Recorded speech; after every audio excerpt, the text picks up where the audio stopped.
Aspinall contre Pavlovich pour le titre intérim, ça fait souffler un vent de fraîcheur sur la catégorie. Dan Henderson, il fait partie de ces combattants qui ont plutôt bien réussi la transition du Pride à l'UFC. Overeem, ça doit être un des seuls à voir Ngannou s'imposer contre Fury. 3 rounds de 5 minutes, des infos percutantes, alors rentre le menton, lève les bras, protège-toi du début à la fin et...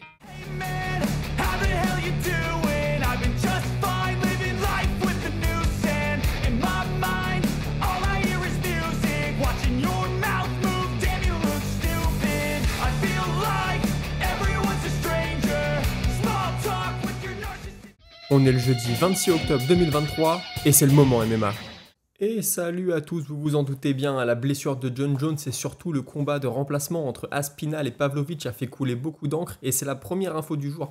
Aspinall qui a donné une interview hier à 7h du matin, exactement 3 heures après avoir accepté le fight, il est revenu sur toutes les conditions, je vous explique ça tout de suite. Alors tout d'abord, il explique qu'il a eu le coup de fil à 4h du matin, puisqu'Aspinall vit en Angleterre, je le rappelle. Et il dit « Quand j'ai vu les personnes qui m'ont appelé, c'est des gens très haut placés, je me suis douté qu'il se passait quelque chose. Et quand ils m'ont posé la première question, j'ai tout de suite compris. Et ils lui ont demandé s'il allait bien, s'il n'était pas blessé, s'il était en bonne santé. Ils ont utilisé le terme healthy, donc est-ce que tu es en bonne santé, tout simplement. Il dit « Et là, j'ai su qu'il y avait vraiment quelque chose de très intéressant. » Il dit donc forcément j'ai accepté tout de suite le combat. Il dit là il est 7h du matin, c'est mon père, mon head coach, je sais même pas s'il est au courant, il m'a pas encore appelé donc peut-être qu'il dort encore, peut-être qu'il est pas au courant. Il explique aussi qu'il a pas encore de visa, là il savait pas du tout à ce moment-là ce que ça allait donner, quand est-ce qu'il allait s'envoler pour New York, etc. Il explique qu'il avait eu un rendez-vous avec l'UFC il y a quelques semaines et qu'on lui avait dit qu'il n'allait pas combattre avant plusieurs mois, on parlait d'avril ou mai 2024. Parce que l'UFC voulait le laisser dans la peinture pour la ceinture, comme on dit, il voulait le laisser tout proche de la ceinture, mais il ne savait pas ce que ça allait donner entre Jones et Miocic, il ne savait pas s'ils allaient prendre leur retraite ou pas, donc on lui avait dit, écoute, sois patient, tu auras ton title shot qui va venir, est-ce qu'il avait encore un combat à faire avant, on ne sait pas, mais en tout cas, l'UFC ne voulait surtout pas le faire combattre avant ça, et là, du coup, ça lui tombe dessus comme ça, il explique que bon, il n'était pas encore d'entraînement, que là, du coup, il va s'entraîner 2 à 3 fois par jour, tous les jours. Il dit ouais ça chamboule un peu mon emploi du temps parce que tu vois le mercredi par exemple je m'entraîne qu'une fois, je m'entraîne pas le mercredi soir. Bon bah aujourd'hui autant dire que je vais aller m'entraîner le mercredi soir. Après il explique aussi que là il avait prévu de prendre quelques jours de vacances avec sa famille, il dit pas forcément j'ai tout annulé, je vais être focus sur mon camp d'entraînement. Alors voilà, il a quand même dit qu'il était quand même en train de s'entraîner, il n'était pas encore d'entraînement, mais il dit ouais je reviens de quelques entraînements avec Rico Verhoeven aux Pays-Bas, et il dit ce qu'il y a de bien c'est que dans mon équipe, il y a des combattants qui sont eux en camp d'entraînement. Donc je faisais quand même un peu de sparring avec eux, donc j'avais quand même des sparring d'une plutôt bonne intensité. Quand on lui demande s'il n'a pas trop peur de Pavlovich, de la force de frappe de Pavlovich, il dit écoute je pense que c'est le combat le plus dangereux, j'accepte le combat à 2 semaines, je vais faire une Michael Bisping, parce que je rappelle que Bisping avait mis KO Rockhold pour le titre en étant prévenu seulement 2 semaines ou 10 jours en avance. Alors c'est marrant, hier je parlais de Magomedov qui prenait Bisping comme exemple et je disais ouais c'est un des seuls. Bon bah Aspinall le fait aussi, mais Aspinall c'est un anglais, Bisping était anglais, je sais que les deux s'apprécient beaucoup, donc ça me choque un petit peu moins. Mais voilà, il dit oui Pavlovich il frappe fort, mais moi aussi je frappe fort, moi aussi j'ai mis des KO, je pense qu'il frappe un peu plus fort que moi, mais moi mon point fort c'est que je mixe très bien les choses. Ce qui est plutôt vrai, hein. Aspinall il est bon debout, il est bon en lutte, il est bon au sol, on va voir ce que ça va donner contre Pavlovich dans 2 semaines. Et ensuite, il parle de sa situation en cas de victoire. Et il dit ouais, c'est vrai que ça va être une situation un petit peu bizarre. Est-ce qu'on va me donner Jones ou Miocic ou est-ce que les deux vont quand même s'affronter? Est-ce que je vais recombattre avant? Il ne sait pas du tout ce que ça va donner. Tout ce qu'il sait, c'est qu'il a saisi sa chance. Alors on pourrait se dire ouais, c'est bizarre. Il a dit oui sans même consulter son coach. Je pense que quand tu es aussi proche de la ceinture, tu en as déjà parlé avec ton coach. Son coach, en plus, c'est son père. Donc ils ont déjà dû avoir la conversation. Ils ont déjà dû se dire qu'écoute, si la chance se présente, il a saisi et puis on verra, on assumera par la suite. Je pense qu'ils sont dans cette situation-là. Il a aussi ajouté un truc très intelligent. Il a dit oui, devenir champion en battant Pavlovich, ce serait vraiment me donner une grande crédibilité. Je suis entièrement d'accord. Pavlovich, tout le monde le fuit, il effraie un peu tout le monde. Et lui, s'il devient champion en le battant, ça voudra vraiment dire quelque chose, quoi. Ce sera peut-être un titre intérim, mais je pense qu'il sera pas loin de la vraie ceinture aux yeux des gens en tout cas. Il a aussi dit que Pavlovich, beaucoup de personnes le refusent. Il dit ouais, dans le monde du MMA, ça se sait, il y a beaucoup de mecs qui parlent, qui disent moi je veux un tel, mais au final, quand on leur propose le combat, ils refusent. Donc écoutez, c'est tout à son honneur lui de le prendre. Il faut savoir qu'il serait favori des bookmakers à moins 135, alors que Pavlovich serait à plus 114. Bon, c'est très très serré, mais Aspinall serait quand même favori.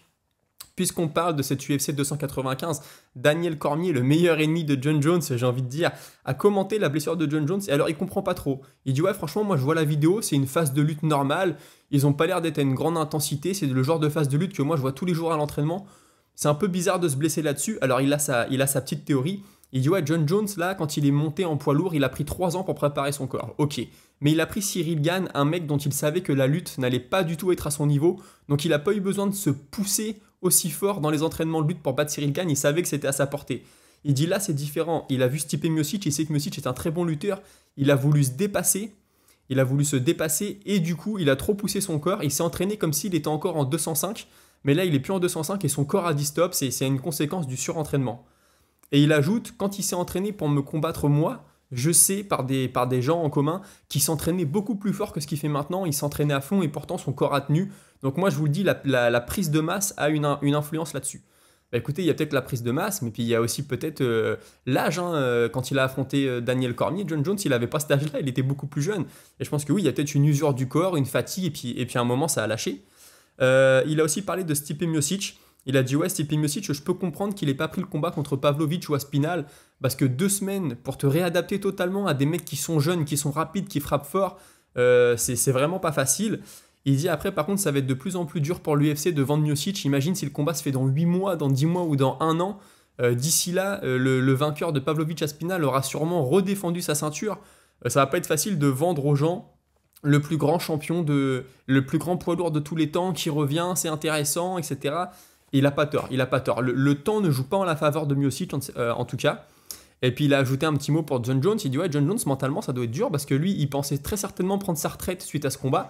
Donc il devait se dire ouais, allez, un dernier combat et je suis à la retraite. Et là, finalement, une blessure, un retour sur l'opération, se remettre dedans, recombattre l'année prochaine. Il dit mentalement, ça doit pas être facile.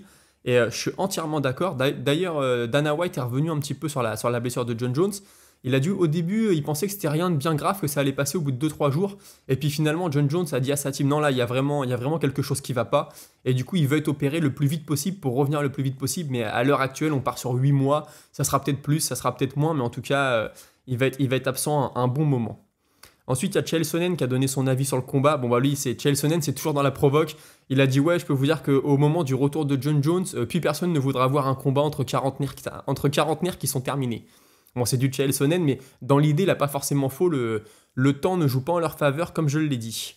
Francis Ngannou, lui, qui a eu un mot d'encouragement pour John Jones, il a dit ah, franchement, c'est une mauvaise nouvelle. C'est jamais bon quand les combattants se blessent. J'espère qu'il va se remettre très vite. Ensuite, on avait Dan Henderson qui était l'invité de Joe Rogan. Alors, il a raconté pas mal d'anecdotes assez intéressantes. La première, elle concerne Hector Lombard, un ancien combattant UFC. Ils se sont affrontés les deux d'ailleurs. Dan Henderson avait gagné par KO. Et Dan Henderson, il a sa salle de sport. Il a son propre gym, comme on dit. Et il dit ouais, quand Lombard il est arrivé aux États-Unis, il est venu s'entraîner chez nous pendant à peu près 3 mois.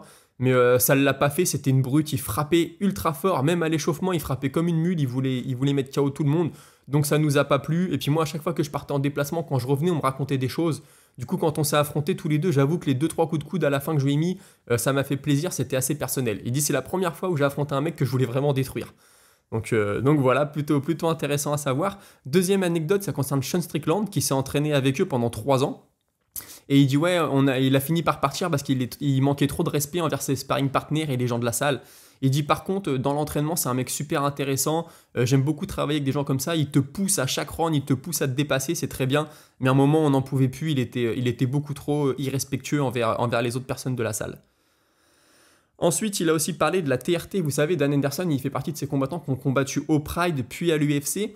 Et Joe Rogan, il dit ouais, toi, t'es un de ceux qui a le mieux réussi la transition. On sait qu'il y a beaucoup de combattants du Pride, quand ils sont arrivés à l'UFC, ils n'ont pas réussi à enchaîner les résultats. Alors Henderson, il parle, il dit bah tu sais, il y avait beaucoup de dopage au Pride, et quand on est arrivé à l'UFC, il y avait beaucoup plus de contrôle. Il dit moi, je suis un des premiers à avoir pris de la TRT. Au début, je voulais pas trop, et puis on m'a dit ouais, tu vas voir, le changement, ça va être radical. En plus, si tu as un certificat médical, tu peux consommer. Et il dit du coup, je l'ai fait, et c'est vrai que je me sentais beaucoup mieux après. Il dit par contre, tu vois, quand je suis arrivé à l'UFC, c'était compliqué mentalement, j'ai arrêté la TRT. Il dit pourtant, moi, je prenais pas une grosse dose. Donc ça explique aussi le fait que mes performances n'ont pas trop baissé. Mais il dit mentalement, c'était dur de me dire que j'allais devoir continuer à m'entraîner sans prendre de TRT. C'est un passage très difficile, mais j'ai réussi à passer au-delà. Il explique aussi, en parlant des short notice, on parlait de Volkanovski, il dit ouais, moi aussi dans ma carrière, au Pride, j'avais souvent des short notice, le Pride, il te prévenait souvent au dernier moment. Il dit ouais, j'ai affronté Big Nog à 2 ou 3 semaines de short notice, et puis une autre fois, j'étais blessé au genou, je me suis fait opérer des ligaments croisés, et 2 mois et demi après, le Pride m'appelle pour combattre sous 10 ou 15 jours. Et je leur ai dit que j'étais blessé, etc. Et ils m'ont dit écoute, si tu combats pas là, on peut pas te garantir la suite avec nous, on sait pas trop ce qu'on fera de toi. Il dit du coup j'y ai été et j'ai gagné. Mais vous vous rendez compte, 2 mois et demi après s'être fait les croisés, on lui a fait comprendre si tu viens pas, bah, ça sera peut-être ton dernier combat chez nous, plutôt dur. Hein. Et puis il a aussi parlé de quand il est arrivé à la quarantaine, il a combattu très tard, Dan Henderson. Et il dit ouais, arrivé à la quarantaine, ça a vraiment été dur, j'avais beaucoup de mal à récupérer, du coup j'ai dû adapter mes camps d'entraînement. Je commençais mes camps d'entraînement un peu plus tôt, je faisais plus de séances, mais je faisais des séances plus courtes. Il dit parce que sinon j'arrivais pas à m'en remettre, arrivé à 40 ans, puis arrivé à la moitié de ma quarantaine, c'était encore pire. Donc lui, je pense que vraiment il a donné, moi je me souviens avoir entendu Daniel Warin parler de Dan Henderson, il disait ses camps d'entraînement c'était ultra violent, il frappait super fort, il mettait souvent KO ses sparring partners, et puis il disait ouais surtout il était blessé de partout, quoi. Il y avait une épaule avec laquelle il pouvait plus frapper, ou seulement en crochet, enfin je sais plus, mais vraiment il était totalement détruit. Et il a aussi parlé de ses débuts en MMA, à la base c'était un lutteur Dan Henderson, et il explique qu'il s'est mis au MMA parce qu'il voulait juste payer, il voulait gagner de l'argent pour pouvoir continuer à lutter, puis finalement les choses se sont faites, et de fil en aiguille il est devenu combattant de MMA. Écoutez, je vous propose de prendre une petite respiration avec la Minute Box. Première info de cette Minute Box, vous vous en doutez bien, elle va concerner le combat entre Fury et Ngannou, ça va nous occuper toute la semaine et je pense une bonne partie de la semaine prochaine aussi. Fury qui a annoncé que pour son combat contre Ngannou, il s'était préparé pendant 12 semaines, chose qu'il n'avait pas faite contre Deontay Wilder, il a vu un camp beaucoup plus court. Je crois qu'il a parlé de 6 semaines contre Wilder, 12 semaines contre Ngannou, donc il dit c'est pour vous dire à quel point je le prends au sérieux. Il a aussi parlé du fait que Ngannou et John Jones auraient pu faire beaucoup d'argent, il dit je pense que les deux auraient gagné plus de 10 millions de dollars avec les ventes de pay-per-view. Je suis pas totalement en désaccord avec ça, ça aurait été un combat que beaucoup de gens voulaient voir, surtout quand Ngannou était au top et que John Jones revenait, ça aurait été massif. Bon malheureusement, est-ce qu'on le verra? Je sais pas, lui, Fury, il pense que c'est pas mort, il pense que ça peut se faire dans le futur, il dit voilà, il a raison de venir m'affronter parce que quand je vais le battre, tout le monde va dire que c'est normal, moi je suis un boxeur, lui c'est pas un boxeur, puis après il pourra retourner au PFL, faire des combats de MMA, ou alors il pourra aller combattre John Jones. Moi, je pense que c'est un peu mort avec l'UFC, mais bon, écoutez, on sait jamais hein, si Stipe ne combat pas l'année prochaine. Est-ce que moi, l'UFC, j'ai du mal à aller voir se mettre le genou à terre devant Ngannou pour lui demander de revenir, mais écoutez, je serais très ravi si ça arrive. Ensuite, une annonce de combat, Inoue va affronter Tapales Inoue, boxeur japonais. Il est ultra puissant. Honnêtement, c'est un poids, c'est très très léger ces poids-là, mais il est ultra offensif, il tape très fort. Honnêtement, c'est pas de la boxe anglaise qui dure 12 rounds où les mecs se tournent autour. Non, non. Là, je vous conseille vraiment d'aller jeter un œil à ça. Pour revenir à Riyad en Arabie Saoudite, je ne sais pas ce que nous réservent les organisateurs, mais il faut savoir que l'undercard, en tout cas tous les combats avant Fury Ngannou, ça va être sur un ring en extérieur. Et le combat Ngannou contre Fury, ça va être à l'intérieur, dans une salle où personne ne peut accéder jusqu'au moment du combat. Alors je ne sais pas ce qu'ils nous réservent, est-ce qu'il y a une raison spéciale à ça, je ne sais pas, mais en tout cas ça fait monter la sauce. Tyson Fury qui était chez Ariel Helwani lui dit oui écoute moi j'ai été un de ceux qui était très content qu'Ngannou vienne t'affronter, j'ai souvent dit qu'il devait quitter l'UFC pour venir t'affronter, mais par contre il y a un truc qui me dérange, est-ce que t'as pas l'impression d'avoir manqué de respect à Ngannou quand tu as annoncé ton combat contre Usyk alors que votre combat à vous deux n'était même pas encore passé? Et alors là Tyson Fury il m'a surpris, il dit je suis entièrement d'accord avec toi, c'est un gros manque de respect mais c'était pas ma volonté. Moi je voulais pas l'annoncer mais tu sais les gens qui ont organisé ce combat, les gens qui ont payé, ils ont voulu qu'on l'annonce alors on l'a annoncé. Mais je suis entièrement d'accord, c'est un manque de respect pour Francis Ngannou. Honnêtement, je suis assez content de ça. Fury, il est toujours dans la provocation, mais c'est un mec quand même assez respectueux, il le prouve encore une fois. Ensuite, Alistair Overeem, qui était aussi invité de l'émission. Alors lui, je pense c'est un des seuls mecs médiatiquement qui a un peu d'impact et qui donne Francis Ngannou vainqueur. Il dit ouais, tu sais, moi Ngannou, je donne vainqueur. Je pense même qu'il va mettre un KO très brutal à Fury. Il dit moi, quand j'étais combattant de kickboxing et de MMA. Dans le kickboxing, on disait que j'allais jamais gagner parce que j'étais un combattant de MMA, etc. Et finalement, j'ai gagné le K1. Il dit, nous, les combattants de MMA, on a un petit truc en plus, on est beaucoup plus sur les détails. Il dit, mais je reconnais que Tyson Fury, c'est le numéro 1, c'est le meilleur boxeur, il n'y a rien à dire. Mais Ngannou va le battre. Écoutez, je suis pas forcément d'accord avec lui, mais il a au moins le crédit de dire ce qu'il pense. Et pour faire la transition de cette fin de Minute Box, je reste sur Overeem. Il est revenu sur sa retraite, hein, je vous l'ai dit, il y a 15 jours, il veut se lancer en politique, il arrête les sports de combat. Et bien écoutez, il a aussi dit que s'il arrêtait, c'est parce que son corps lui a dit stop. Il dit là, je pouvais plus, j'avais trop de mal à récupérer, j'avais trop de douleur. C'était le moment d'arrêter. Bah écoutez, forcément, lui, il a livré des guerres en kickboxing, il a livré des guerres en MMA. Il y a un moment, je pense, où ça devenait un peu trop compliqué pour son corps de suivre le rythme. Surtout qu'on sait qu'il a été quand même dopé dans sa carrière Overeem. Est-ce qu'il n'a pas un peu le revers de la médaille maintenant? Je ne sais pas comment il l'a fait, son dopage, mais en tout cas, on sait que des fois, ça peut laisser des traces à long terme. Alors, est-ce qu'il commence à payer ça? En tout cas, le cumul des combats n'y est pas pour rien, si vous voulez mon avis. Daniel Cormier, encore lui, alors là, il a fait une sortie. Autant sa sortie sur John Jones et Miocic, je la trouvais bonne. Autant là, il a dit un truc un peu basique. Il dit, ouais, je pense que Islam Makhachev devrait combattre Conor McGregor. Alors il dit oui, c'est pas pour le point de vue sportif, mais c'est pour tout ce que McGregor va lui apporter, toute la notoriété, etc. Honnêtement, je sais pas. Honnêtement, je sais pas parce que McGregor, il est sur 2 défaites de suite contre Poirier. Il avait perdu contre Khabib. J'ai l'impression que si Makhachev bat McGregor, les gens vont dire bah ouais, bah de toute façon McGregor il est fini, voilà. Moi honnêtement, je pense que Makhachev il devrait se concentrer sur le sportif, prendre les gars qui montent les uns après les autres, montrer que c'est le champion incontesté et puis passer à autre chose. Attendre McGregor, je pense pas que ce soit une bonne chose. À mon avis, ce serait pas très compétitif dans la cage. Je vois Makhachev vraiment au-dessus de McGregor aujourd'hui. D'ailleurs, son KO contre Volkanovski, il l'a mis en 3 minutes et 6 secondes. C'est le deuxième KO le plus rapide pour la ceinture lightweight des poids légers. Le plus rapide, c'était Dos Anjos contre Cerrone en 1 minute 6. Alors vous savez, Dos Anjos, il a un petit bif avec Khabib et puis il veut le continuer un petit peu avec Makhachev. Alors il dit ouais, t'as vu, t'es le deuxième, si tu veux, affronte le premier. Moi je vous dis, Rafael Dos Anjos n'aura jamais son combat contre Makhachev. Dos Anjos, il est plus sur la fin, même si c'est un combattant que j'aime beaucoup. Mais là, je trouve qu'il pousse pour un combat qui n'arrivera jamais. Luc Rockhold, donc je vous en parlais, il avait fait une très belle sortie sur Adesanya. Bon bah là il est retombé un peu dans ses travers, j'ai envie de dire. Là il dit qu'il veut aller combattre les influenceurs style Jake Paul, Logan Paul, etc. Il dit ouais, je pense que je suis le bon gars du MMA pour tous les battre et leur montrer qui on est. Ouais, franchement, Luc Rockhold, je pense qu'il sait que le haut niveau de la boxe ou du MMA c'est fini pour lui. Il veut essayer, il a un train de vie, je pense qu'il lui coûte très cher. Il a été habitué à gagner beaucoup d'argent. À mon avis, il veut aller chercher de l'argent là-bas. Honnêtement, au point dans sa carrière, je sais même pas contre Jake Paul ce que ça donnerait, parce que Jake Paul, il a quand même battu Woodley, il a battu Ned Diaz. Franchement, je sais pas. Après, s'il veut aller se faire un dernier billet, bah écoutez, qu'il y aille. Je dis que c'est pas terrible, mais en réalité, je pense que je regarderai quand même par curiosité le combat. Edson Barbosa qui annonce qu'il est prêt à revenir. Alors, suite à la guerre qu'il a eue, c'était il y a 2 ou 3 semaines, il est déjà prêt à remonter dans la cage. Mais écoutez, Barbosa, un guerrier devant l'éternel, j'ai envie de dire. Ensuite, Robert Whittaker, ça faisait un moment qu'on l'avait entendu, il a dit qu'il aimerait son combat contre Kamaru Usman. Il dit ouais, c'est un combat qui m'intéresse beaucoup, j'espère qu'il va rester chez les poids moyens pour qu'on puisse s'affronter. Bah écoutez, ça serait l'ancien champion poids moyen contre l'ancien champion poids welter.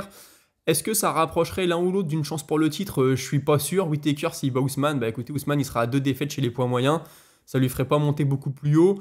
Usman, s'il bat Whittaker, peut-être un petit peu, ça montrerait qu'il peut battre un poids moyen. Mais là, je pense que Whittaker, il est encore à 1 ou 2 victoires du titre. Selon moi, sa défaite contre Duplessis, elle a fait mal. Donc, si vraiment il veut se rediriger vers la ceinture, battre Usman, je pense pas que ce soit le meilleur des moves. Par contre, ça va être un combat autour duquel va y avoir de l'intérêt. Et ensuite, ah non, c'est pas la dernière news, c'est l'avant-dernière. On a Demetrius Johnson et Michael Bisping qui ont fait une vidéo ensemble. Et ils comprennent pas trop les nouveaux combattants qui n'arrêtent pas de se plaindre de l'USADA. Ils disent ouais, voilà, les mecs ils sont tout le temps en train de pleurer. Moi honnêtement, j'ai jamais eu de problème avec l'USADA. Il dit ouais, des fois ils venaient me contrôler quand ça m'arrangeait pas, bah je les faisais attendre. Demetrius Johnson, il dit ouais, une fois le gars, je l'ai fait attendre 6 heures parce que j'étais pas prêt à lui donner un échantillon d'urine. Il dit aussi une fois ils sont venus me voir, j'étais en pleine partie de jeux vidéo, c'est un gros streamer, hein, Demetrius Johnson. Il dit bah je les ai fait attendre 45 minutes. Et Michael Bisping, il en raconte une bonne. Il dit ouais, moi quand j'ai fait mon cutting contre Georges Saint-Pierre, je vais à la pesée, j'étais épuisé, j'en pouvais plus, je rentre chez moi pour dormir. Il dit là je commence à m'endormir, on frappe à la porte, c'est l'USADA. Il dit ouais, j'ai pété un plomb. Le gars, je lui ai dit bah écoute, tu vas attendre, tu te mets dans cette pièce là, tu t'assois pas et puis je viendrai quand je serai prêt. Et il dit je suis monté, je me suis endormi et au bout d'1 heure j'ai ouvert les yeux, je suis redescendu, le gars il s'était pas assis, il était toujours dans ma salle et je me suis excusé, j'ai dit voilà, j'en pouvais plus à cause de la perte de poids, tout ça. Et le mec il lui a dit ouais, y a pas de souci, et j'ai eu pire comme accueil. Donc écoutez, plutôt drôle je dirais comme news. La dernière info, elle concerne Jordan Leavitt. Vous savez, il est connu pour ce magnifique KO qu'il a mis sur un takedown ou sur une projection. Puis ensuite, il avait affronté Paddy Pimblett. Il est revenu sur ses débuts dans les sports de combat. La journaliste lui demande oui, est-ce que tu as toujours su que tu voulais être un combattant? Il dit ah non, pas du tout. Moi, j'ai commencé la lutte au lycée pour faire comme mes amis. Je me suis rendu compte que j'étais pas fait pour ça. J'avais pas un physique de sportif. Par contre, je suis tombé sur une vidéo de l'UFC. J'ai trouvé ça très intéressant. Du coup, j'ai regardé des combats. Et puis, je me suis dit que c'est ça, c'est le sens que je voulais donner à ma vie. Alors, je me suis lancé.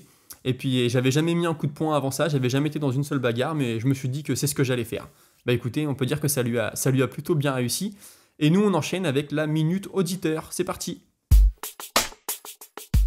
Et la première info, elle vient avec Loïc Muret qui me dit oui, John Jones, en fait, il a juste eu peur de Stipe Miocic. Bon, il me dit ça en rigolant, on part tous les gars qui disent toujours oui, lui, il est pas blessé, c'est juste qu'il a eu peur. Et j'ai dit, ah, tu sais, c'est marrant parce que Miocic, c'est pas du tout un mec du trash talk, mais en réalité, ça aurait été un autre combattant. Je suis sûr que John Jones aurait eu le droit, en fait, oui, t'as peur, tu te dégonfles, etc. Et il me dit, ouais, ça aurait été marrant qu'il lâche un tweet où il dit, ouais, et ils appellent John Jones le GOAT. Ça aurait été très drôle, je l'avoue. Ensuite, il y a Patrick qui me parle de Chimaev, il me parle de plein de choses, mais notamment de Chimaev, je voulais approfondir un peu. Il me dit, ouais, Chimaev, ça serait bien qu'il prenne la ceinture, puis après de voir les défenses de titre qu'il va faire. Et moi, je suis entièrement d'accord, on parle beaucoup de l'ascension de Chimaev, Mais quand il va être champion et qu'il va prendre les contenders les uns après les autres, là ça va être intéressant. Il va y avoir du lutteur, il va y avoir du striker, il va y avoir du combattant complet. Moi c'est là que je trouve on voit vraiment un champion. C'est pas quand il prend la ceinture, c'est quand il a défend sa capacité à rester au top. Et ensuite, j'y vais avec Vichus qui me dit oui, il est comme vous tous. Hein. Tout le monde m'a dit que vous étiez plutôt dégoûté pour John Jones. Il me dit ça chamboule toute la catégorie poids lourd. Alors c'est vrai que c'est un gros chamboulement. Par contre, c'est aussi une opportunité pour tous les jeunes combattants parce que là, John Jones et Miocic, je trouve qu'ils bloquaient un peu la catégorie. Là, ça donne un vent de fraîcheur. On a Pavlovich, on a Aspinall. Du coup, Cyril Gane, ça va peut-être le débloquer un peu aussi. Curtis Blade qui est pas loin. Almeida qui combat le week-end prochain. Bah écoutez, il va peut-être pouvoir se rapprocher de sa chance. Donc c'est pas une si mauvaise chose que ça pour la catégorie, pardon. Écoutez, on arrive au bout de l'épisode. On se retrouve. Alors demain on se retrouve pas en direct. J'ai envie de dire demain épisode spécial sur Benoît Saint-Denis et sur Matt Frévola, surtout petite présentation de Matt Frévola. Lundi, présentation des combats du week-end, donc ça sera Almeida contre Lewis. J'ai sélectionné 3 combats sur la carte principale, on va les décortiquer un petit peu. Et puis mardi, c'est le retour des épisodes où on rebondit sur l'actualité à 17h. Écoutez, on se retrouve demain pour l'épisode spécial Matt Frévola, Benoît Saint-Denis. N'hésitez pas à commenter, vous abonner. Salut!